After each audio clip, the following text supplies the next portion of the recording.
Oi, senhor Danilo. Oi, Bial. Eu estou feliz de ter essa oportunidade finalmente. Obrigado. Boa noite, muito bem-vindos. É uma noite especial para mim. O psicanalista Hélio Pellegrino uma vez disse que, diante dos horrores do mundo, se a gente vê o tenebroso espetáculo como uma disputa entre bem e mal, entre Deus e o diabo, então quando a gente acorda, disse o Pellegrino, aperta o interruptor e a luz acende, abre a torneira e sai água, isso quer dizer que o bem ainda está ganhando, o diabo ainda está perdendo. O nosso convidado de hoje sempre me faz lembrar dessa história, porque, por pior que as coisas pareçam, por mais ameaçador que seja o cenário nacional, enquanto ele estiver trabalhando, realizando, fazendo o que faz, é porque ainda está saindo água da torneira, ainda tem jeito. A partir da seção paulista do SESC, Serviço Social do Comércio, parte do que hoje é conhecido como Sistema S, ele levou, só no ano de 2019, só no estado de São Paulo, mais de 30 milhões de pessoas para ver shows, peças teatrais, espetáculos de dança, exposições, seminários, cursos e praticar esportes e ler nas bibliotecas e se alimentar e tomar sol à beira da piscina e se divertir e viver.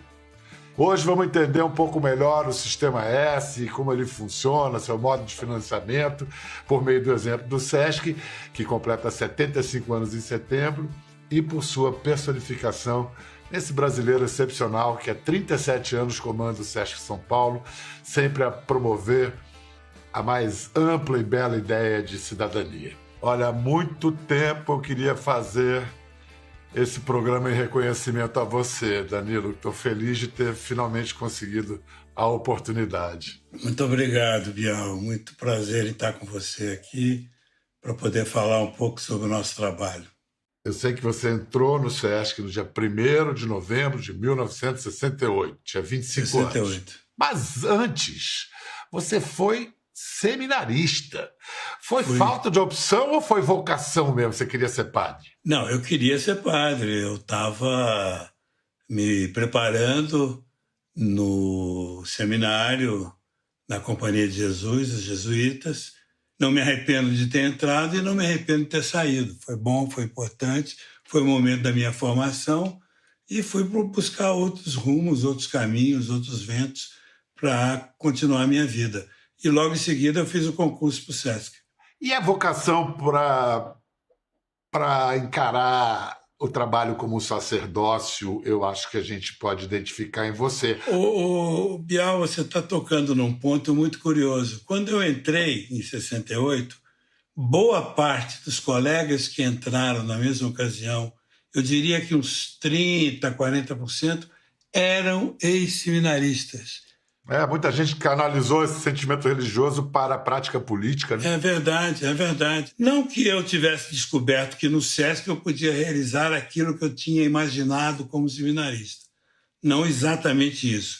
Mas os fundamentos, o humanismo, o respeito ao ser humano, a tentativa da busca de uma vida melhor para todos, né? Esse sentimento da igualdade, essa busca de uma perspectiva melhor para todos, estava presente também, né, Bial? Então, isso acabou atraindo muita gente. Então, realmente, havia muitos seminaristas no grupo. Mas para quem conhece você dessas décadas no SESC, você é uma espécie de artista dos artistas. Você é muito associado à cultura e à arte, que é o que você Sim. promove, entre tanta coisa. Agora, são centenas, milhares de artistas que gostariam de dizer alguma coisa para você, e tanta coisa que tem para ser dita para você. Mas a gente conseguiu avatarizar toda essa gente numa pessoa só, numa mulher que representa o melhor da arte, da cultura, do Projeto Brasil. Vamos ouvir o que ela tem para dizer para você. Muito querido professor Danilo Miranda, nós estamos vivendo no campo da cultura, das artes, o fundo dos infernos. E não é só por causa do vírus, não. Não é, não. Então eu digo aquela frase do Rilke: quem, se eu gritasse entre os anjos, me ouviria. Porque eu tenho no Senhor o anjo que sempre nos socorreu. Anos, anos, anos e anos. O SESC de São Paulo, através da sua pessoa, atendeu a cultura das artes neste país como eu não vi ninguém atender, não. Eu lhe agradeço tanto. Muita coisa da minha vida que eu vivi nos nossos palcos, agradeço ao Senhor. Então, o que pedir, o que lembrar, uma palavra de amor, de apoio, enfim, um ombro. Isso vai passar. Mas o que me vem são esses anos de atendimento que o Senhor nos deu. Isso no Brasil é um milagre. O Senhor, então, é o anjo que nos ouve. Muito obrigada. Puxa vida, muito obrigado. Nossa. Ô, Bial, ela me tratar de senhor já é uma homenagem que eu não mereço. Eu fiquei aqui, eu estou te chamando de você desde o início, falei, mas eu chamo de você, e Fernanda Montenegro chama senhor professor Danilo. Não, é um prazer enorme ouvi-la, ela sempre me trata assim, mas é uma queridíssima amiga, uma pessoa muito próxima, temos muitos trabalhos juntos e realmente ela é um farol, ela ilumina o nosso caminho. Ela deve saber disso também e para nós é uma honra enorme tê-la do nosso lado e precisamos muito dela, especialmente nesse momento, né, Bial? Em que nós temos essa situação toda de um certo desprestígio do mundo da cultura e do conhecimento, né? Desprestígio é uma maneira elegante de colocar. Vamos falar disso já, mas assim... Tá perfeito. Acho importante a gente explicar em palavras bem de TV aberta, de uma maneira resumida, claro, que seja compreensível, o que representa o Sistema S. Eu poderia dar o meu testemunho como repórter, que andei pelo Brasil, pelos rincões e buracões aí desse Brasil, onde só o Sistema S chega e transforma. Só que tem gente que acha que é tudo dinheiro público. E não é financiamento de contribuições do empresariado. Então, resume para explicar como funciona o Sistema S. S em geral e o SESC em particular. O Sistema S é fruto de uma decisão tomada nos anos 40 com o objetivo de colaborar inicialmente com o governo, com o Estado, porque não havia condições naquele momento no Estado, como eu acredito que não existe ainda hoje, de dar suporte para um programa vasto, tanto de formação profissional, de educação profissional, Senai e Senac, como de bem-estar social. Então, o empresariado, na época, assumiu essa responsabilidade e propôs para o governo a criação dessas instituições que seriam financiadas com recursos provenientes das empresas, né, dos empresários, os empresários que pagariam, os empresários que administrariam isso e solicitam ao governo duas coisas. Primeiro, que estabeleça uma lei que determine que isso seja feito. E foi feito isso desde a origem. Segundo, o controle através da verificação das contas e da utilização adequada desses recursos através do Tribunal de Contas. Então, há um controle do Estado sobre. Por isso que confundem um pouco com a ação pública.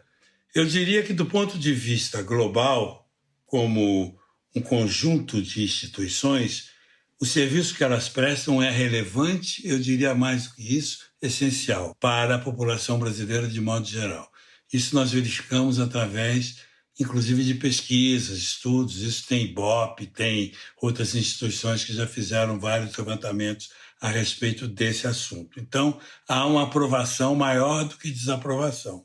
Mas existe sempre aqueles que, por não estarem, talvez, vinculados à estrutura sindical, patronal, que é a que administra, por alguma razão pessoal, por não ter interesse ou por não participarem, se colocam numa posição contrária achando que isso é um desperdício. Isso não me preocupa tanto, sinceramente, Bial, porque isso é uma posição natural. Que empresário gosta, de cá entre nós, de contribuir muito com imposto, com taxa, com contribuição? Nenhum. Isso em geral, numa boa. Quer dizer, na realidade, gostariam de aplicar todo o seu recurso no seu negócio. É um direito. Discutir isso eu não vejo. Mas eu vejo, às vezes, alguns estudiosos, economistas, que defendem também que isso aumenta o custo do Brasil, que isso é um desperdício, que isso não significa nada. E, na realidade, é um absoluto e total desconhecimento do que essas instituições fazem. Por que o New York Times faz uma matéria sobre esse sistema que aponta que gestores culturais de todo mundo invejam o projeto do SESC? Invejam, isso aí. Viu? É um dinheiro que não é público, mas tem finalidade pública. Então, nesse sentido, ele tem que ser aplicado de maneira absolutamente correta. E, nesse sentido, nós brigamos o tempo todo por isso. E o melhor testemunho em defesa do SESC, do Sistema S, é de quem historicamente usa os seus serviços. É verdade. A gente agora vai ouvir um depoimento de um cara que nasceu no Jardim Fontales, zona norte de São Paulo. Ele é um certo Leandro Roque de Oliveira. A primeira vez que a gente se relacionou, tanto eu quanto a minha família, com o Sistema S, foi através de uma instituição de ensino, uma escola chamada Dom Macário. Eu não consegui vaga para estudar nela, mas o meu irmão Evandro conseguiu, lá na Vila Maria. Então, ali ele estudava música, praticava esportes, era uma escola de ensino integral, os professores eram muito bons, então a grade curricular também era ótima. E através dessa nossa relação, a gente começou a compreender um pouco do que era o Sistema S. Para a gente era alguma coisa vinculada ao ensino. E uma coisa que chegou até mim também em um desses momentos foram flyers, convites de eventos que estavam acontecendo numa outra instituição que também pertence ao Sistema S, que é o SESC. Em específico, o SESC Pompeia. Foi ali que eu vi pela primeira vez Madlib, foi ali que eu vi pela primeira vez Wilson das Neves, foi ali que eu vi, por exemplo, Mamão do Azimuth no espetáculo Brazil in Time. E eu tenho essa memória afetiva muito gostosa, até porque no mês de junho ali, você podia ir ver um espetáculo fantástico de um artista incrível e pagar R$ 7,50, R$10, R$12, no máximo R$20, e ainda sair ali por R$3, R$4, R$5. Tinha uma canjiquinha, um arroz doce. Quem me conhece sabe que eu sou louco por arroz doce. Então saía, ainda comia um arroz doce. O SESC para mim representa um monumento à manutenção da saúde mental no Brasil, sabe? É como se ele abrisse uma porta para dizer que, obviamente, a produtividade é um elemento importante da experiência humana, mas não só ela. O existir tem muitas outras camadas e a gente não pode jamais se desconectar delas. Tem muita coisa que a gente pode falar a respeito do SESC. Eu fico até confuso, porque acho que eu não sou nem usuário, eu sou devoto.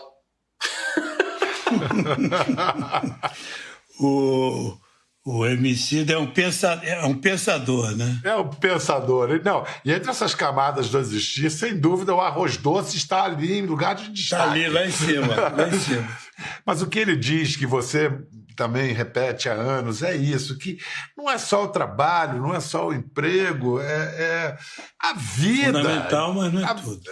Assim, que consequências tem na população das periferias quando cai uma ficha dessa, essa constatação que a vida não é só isso que se vê? Olha, é fantástica a repercussão que tem, Bial, porque a quantidade de experiências que nós tivemos em instalar o SESC em algum lugar pôde trazer para a gente essa ideia clara dessa ocupação efetiva. Agora, a mais recente, a de Guarulhos, que foi em 2017, foi tão forte que a cidade toda fica mobilizada, fica transformada, fica modificada em função da presença do SESC na comunidade. Depois as pessoas constatam isso. Então, há essa ocupação, e essa ocupação revela a mudança na vida das pessoas. Nós temos inúmeros testemunhos de pessoas que mudam a sua vida a partir da experiência de frequentar. Tem muita gente que vai ao SESC Pompeia, Bial, para estar lá, para chegar, para ir. Como você ia antes, no passado, numa praça pública, apenas para estar na praça. e não propriamente para ir comprar alguma coisa, ou para descobrir alguma coisa, ou para ver alguém. Vai e lá descobre alguém, descobre alguma coisa e realiza alguma coisa que você tem que oferecer lá. Essa é a grande ideia. É acolhido e ganha novos sentidos, descobre novos sentidos para a própria vida, que não é só acordar, trabalhar, dormir. É isso aí. Mas olha só, voltando agora ao nosso momento, você, na tua vida, você está com 7, 8 agora? Acabou de fazer agora em abril, né? Fiz 7, 8 em abril, dia 24 de abril. Você viu já na sua vida algum momento em que a classe artística e produtores culturais do Brasil sofreram um ataque parecido ao que vem acontecendo nos últimos anos? Nunca vi isso. Porque não é uma coisa apenas de recursos públicos ou de recursos provenientes do Estado em geral, ou de facilitações através de leis para a atividade cultural. Isso aí é um aspecto que também está muito prejudicado. Esse é um aspecto importante, mas não é o único. O problema é o desprestígio, é a desconsideração. E começa, desculpa, eu vou falar alguma coisa que talvez não agrade a alguém em particular, mas a destituição do próprio ministério, de que era um ministério e passa a não ser mais ministério. Mas isso não tem problema, porque vai poder continuar fazendo a mesma coisa. Não vai fazer a mesma coisa. É uma questão de sinalização, de mostrar caminho. Né? Lembremos que deixa de ser ministério, passa a ser uma secretaria vinculada ao Ministério do Turismo. Ao Ministério do Turismo. Primeiro era Desenvolvimento Social, depois Turismo. Quando o turismo é um dos aspectos importantes que podem ser abrangidos pelo mundo da cultura. Agora, cá entre nós, o mundo da cultura não pode ser abrangido apenas pelo Ministério do Turismo ou pela área do turismo. O turismo, sim. O turismo é importantíssimo, tem o seu lado econômico, social, político, tem muita coisa importante no turismo, mas não o suficiente para abranger a cultura. Então, eu acho que, com relação a essa questão toda, Abel, eu digo com a maior naturalidade o seguinte: a cultura, e sobretudo o mundo das artes, que é um aspecto fundamental da cultura, talvez o elemento mais elevado do mundo da cultura, mais nobre do mundo da cultura, nunca vai terminar, nunca vai acabar, não tem como eliminar isso, não tem saída. Isso aí vai persistir, quer queiram, quer não tem conversa. Né? Isso vai permanecer de qualquer forma. Então, diante desses fatos todos que nós estamos enfrentando, nós temos que torcer para que passe essa onda, para que isso volte a uma normalidade no tratamento, na relação com as pessoas, para que esse mundo seja reconhecido como importante, além de ser criador de emprego. Aí já é outra história, que também complementa. Né? E não é pouco emprego, não. Não é pouco, são mais de 500 mil. Há pouco o Emicida falou do ponto de vista dele como público se formando no Sesc. Agora a gente vai ouvir o depoimento de duas artistas que, vamos dizer, também representam todos aqueles que encontraram dignidade, espaço, estrutura para trabalho no Sesc. Olha, as políticas culturais no Brasil, elas variam conforme o governo, conforme a ideologia, é como se não houvesse e não só na cultura, mas em tudo no Brasil, uma linha, uma base para que a gente se desenvolva. Então, políticas boas são destruídas porque elas pertenciam a uma outra corrente política, é muito difícil. E durante todo o período do meu desenvolvimento como atriz e como escritora, como artista, o Sesc São Paulo, com o Danilo à frente, ele foi uma espécie de porto seguro, de um lugar que possuía uma política cultural contundente e que conseguia unir o que é refinado e também o que é popular, que formou muitos atores maravilhosos da minha geração por causa da presença do Antônio Filho no CPT.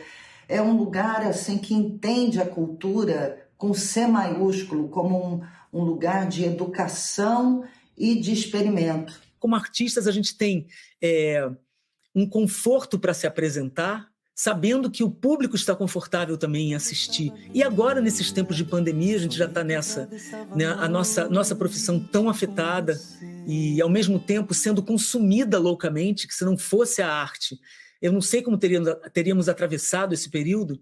Quando estávamos ali, o que a gente faz? Pô, essas lives que a gente faz em casa são prazerosas, mas não nos dão nada. Como é que vai ser? De repente, o Sesc começa também a estender a mão para nós, aquece o coração, assim, porque você sabe que o olhar vai ser profissional, o olhar vai ser de quem sabe que essa é a nossa vida. A gente se sente cidadão dentro do Sesc, seja como artista ou como público. Puxa vida. Obrigado, Fernandinha. Obrigado, Zé. A vocação, a missão do Sesc sempre foi juntar gente, aglomeração do bem. Aí vem essa situação que a gente está vivendo, já vai para 1 ano e tanto, mas você deu jeito de migrar para online, né? Tem as lives que elas estão já saturadas, mas ainda são um formato, né? O que tem sido mais sofrido nessa migração para o online? Olha, nós temos 40 unidades espalhadas no estado de São Paulo, fechadas. Essas unidades dispõem de condições para receber muita gente, para realizar um programa vasto no campo da cultura, da atividade física. Agora estamos começando a retornar de novo com alguma atividade física, com alguma limitação, exposições com muita limitação, espetáculos ainda não, mas também vamos daqui a algum tempo também. Mas sem vacinação em massa é difícil, né? Sem vacinação em massa é um grande problema. Odontologia não, a gente mantém, mas não é um trabalho em massa. Mas, de qualquer forma, Biel, nossa vocação é essa mesmo, é juntar gente, aglomerar. Nós fazemos cultura, nós fazemos esporte, nós fazemos atividade física, nós juntamos gente até para alimentação, que também vai voltar limitada. Mas, enfim, a grande frustração nossa que você pergunta é exatamente não poder juntar, não poder abrir as portas até agora. Claro, fomos buscar alternativas. Essas alternativas, como você disse, chegam um momento difícil, a gente está variando, criamos uma plataforma variadíssima, que junta muita coisa. Pouca gente se deu conta de como é incrível essa plataforma Sesc Digital. Tem tudo ali. Dá um trailer do que tem ali. Porque... O trailer. Ali tem as peças de Antunes Filho todas, para você ter uma ideia. Tem uma quantidade de filmes importantes. Temos ali todo o acervo institucional acumulado em muitos anos. Temos todas as lives que vão sendo realizadas, vão se acumulando ali de uma maneira também bastante clara, você tem tudo ali. Então é uma plataforma que acumula as coisas que o Sesc vai fazendo, né? Então isso é muito bom. Basta teclar Sesc Digital, vai ali, Sesc Digital chega lá. Qualquer um tem acesso. Gente, é espetacular. Olha só, o Sesc tem ainda editora de livros, gravadora, canal de TV, sala de cinema. Não é exagero dizer que nessas décadas o Sesc pode ter feito mais pela cultura do que o próprio Ministério da Cultura quando existia. Então a minha pergunta para você é: por que você nunca aceitou os convites para ser ministro? Bom, responde depois do intervalo, mas antes que eu me esqueça, é muito importante destacar a campanha de arrecadação de alimentos que o Sesc vem fazendo durante a pandemia. É o programa Mesa Brasil, que já existe há décadas, mas que ganhou mais urgência ainda no quadro pandêmico e hoje está salvando vidas ao buscar alimentos onde sobra para distribuir onde falta. Ação urgente contra a fome. O Mesa Brasil Sesc combate a fome e a insegurança alimentar há 26 anos. Durante a pandemia, cresceu ainda mais o número de brasileiros que passam fome. A sua solidariedade pode mudar essa situação. Você pode doar alimentos não perecíveis nas unidades do Sesc e do Senac no estado de São Paulo. Saiba mais no site sescsp.org.br/doe Mesa Brasil. Realização Sesc Senac.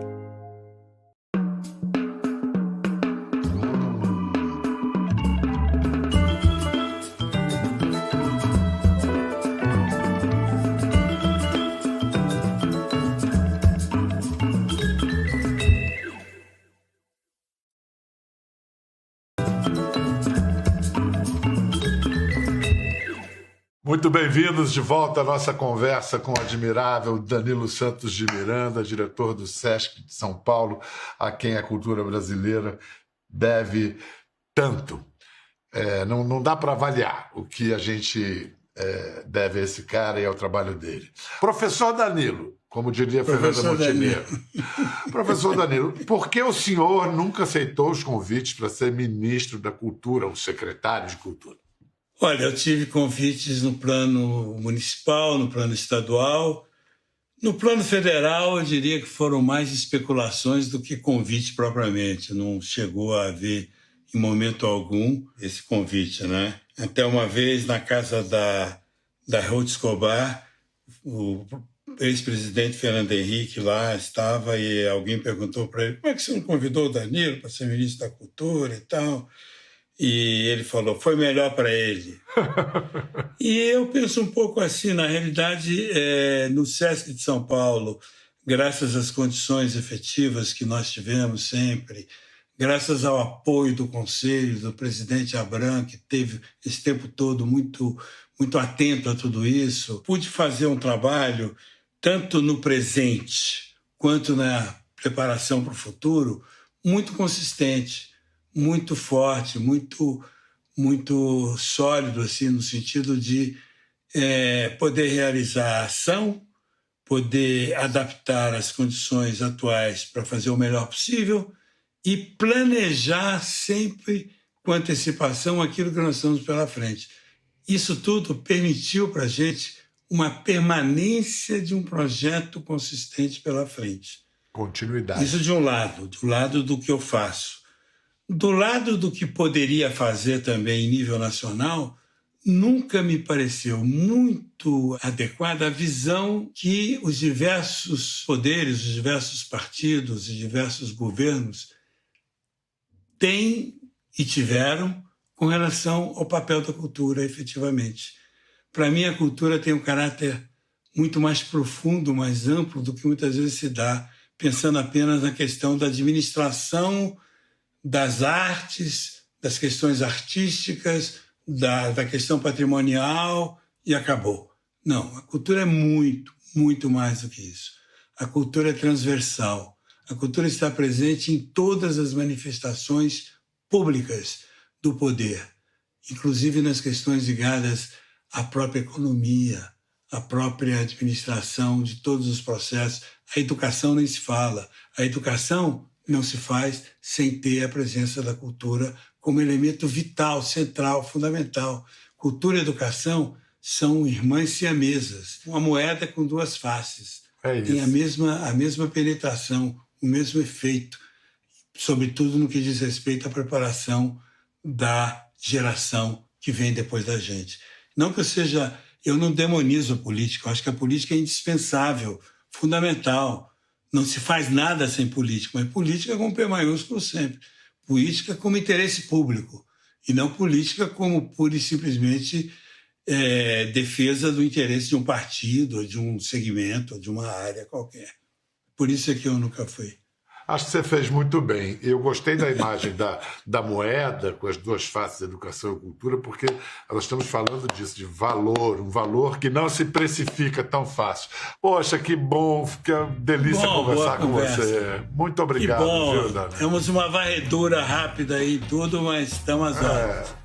Te cuida, tá? Fica bem. Muito obrigado, Bial. Muito gentil da sua parte. Um belíssimo programa. Bom trabalho para você. Eu que agradeço. Danilo Santos de Miranda, um brasileiro para inspirar brasileiros. Até a próxima.